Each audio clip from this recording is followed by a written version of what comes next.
अब हमारे पास एक प्रॉब्लम है। A block of mass m start from the rest to slide along a smooth horizontal track of the shape should as shown in the figure. What should be the height h? वो height h पूछ रहा है। वो h height पर रखा हुआ है, तो इस पॉइंट को आप मान लीजिएगा पॉइंट P। इसको आप पॉइंट P मान सकते हैं। तो पॉइंट P के लिए जब बॉडी हमारी रोटेट करेगी तो वो रिवॉल्यूशन होती हुई एट पॉइंट ए पर पहुंचेगी। तो यहां हमारे पास काइनेटिक एनर्जी तो रेस्ट है, लेकिन पोटेंशियल एनर्जी है कितना, mgh के साथ। यहां काइनेटिक एनर्जी भी है हमारे पास हाफ mv² के साथ, और पोटेंशियल एनर्जी भी दे रखी है mg कितना 2r के साथ। बाय आर रेडियस मैनेज कर रहे हैं। तो कंजर्वेशन ऑफ एनर्जी क्या कहती है? Conservation of energy due two point A and P. तो पॉइंट ए के लिए हम बात कर रहे हैं, तो पॉइंट पी के लिए पहले बात करें और फिर पॉइंट ए के लिए। तो पॉइंट पी के लिए आपकी potential energy plus kinetic energy, इसके लिए पोटेंशियल एनर्जी और प्लस काइनेटिक एनर्जी। तो ये आपका पास पोटेंशियल एनर्जी mgh प्लस 0 है, और यहाँ पोटेंशियल एनर्जी आपकी mg2r है प्लस हाफ mv² के साथ, हाफ mv² के साथ।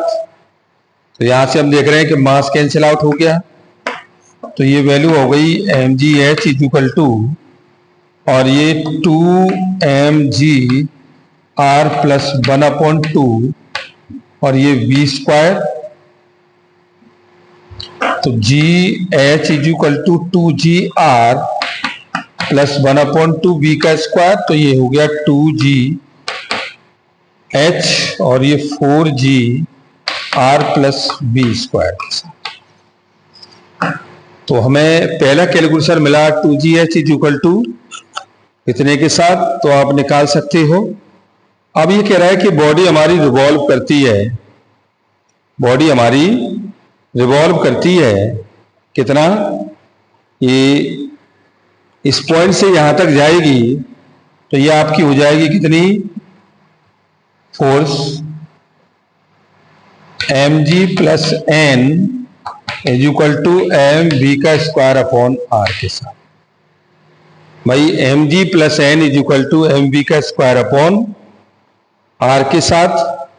और जब ये रिवॉल्व करती है तो हाइट पूछ रहा है वो, तो आप यहां पर v निकाल दीजिएगा, और मुझे लगता है कि नॉर्मल वैल्यू आपकी 0 हो जाएगी। भाई अपर पॉइंट पर आपकी जो वैल्यू है वो टेंशन कितना होता है, वो टेंशन आपका होता है n तो mv² upon r। As a higher point पर यहाँ v की जो वैल्यू होती है v² is equal to 3rg। तो ये वैल्यू आपकी हो जाएगी कितनी, vg 3 plus 0 is equal to m v² upon r। m से m कट गया, तो v² is equal to 3gr के साथ। इस वैल्यू को हम यहाँ लगा दें तो 2gh is equal to 4gr plus 3gr के साथ।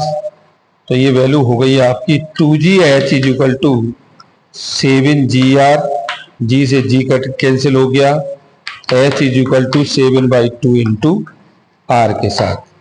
तो ये हमें जो वैल्यू मिली वो कितनी मिली, 7/2 इंटू r के साथ। तो problem this the should be equal to 3mg। तो टेंशन हमारा इस पॉइंट पर कितना हो जाता है, 0। तो weight mg acting downward, centrifugal force v² radially outward, तो रिजल्टेंट फोर्स कितना हो जाएगा आपका F इज इक्वल टू, ये आपका v² अपॉन r माइनस के mg, और आपके पास है ये फोर्स कितना रहता है, ये 3mg के बराबर। तो ये कह रहा है कि हमारे पास जो वैल्यू है वो स्टेप से है,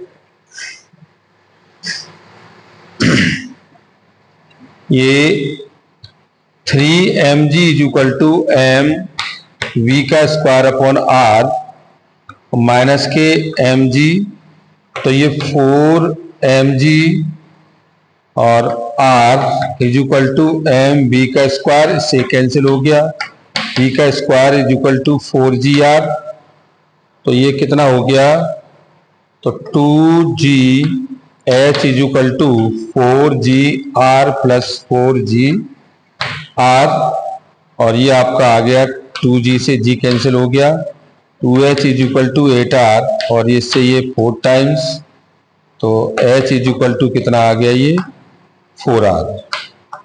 तो वो हाइट ये पूछ रहा है कि इसकी जो हाइट है वो कितनी हो जाएगी, उसकी रेडियस की डबल हो जाएगी, उसकी डायमीटर की डबल हाइट के साथ। तो हमने स्मॉल रेडियस r मेंटेन की है, तो यहाँ पर हमारे पास जो एक्चुअल हाइट हो जाएगी वो एक्चुअल हाइट हो गई आपकी 4 इंटू r के साथ। Okay, thank you very much.